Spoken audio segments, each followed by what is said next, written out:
ঈদ সামনে রেখে শ্রমিকের পাওনা চলতি মাসের ২৮ তারিখের মধ্যে পরিশোধ করতে হবে বলে জানিয়েছেন শ্রম ও কর্মসংস্থান এবং নৌ পরিবহন উপদেষ্টা ডক্টর এম সাখাওয়াত হোসেন।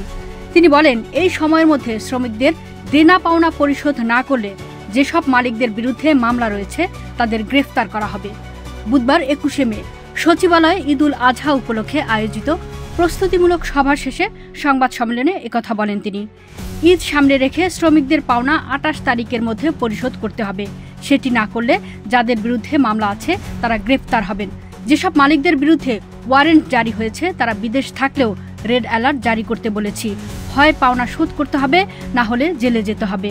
বেতন পরিশোধ না করলে দেশের বাইরে তো দূরের কথা, ঢাকার বাইরে যেতে পারবে না মালিকরা। এরই মধ্যে শ্রমিকদের বেতন না দেওয়ায় ৫ জন মালিকের বিরুদ্ধে শ্রম আদালতে মামলা হয়েছে বলে জানান ডক্টর এম সাখাওয়াত হোসেন।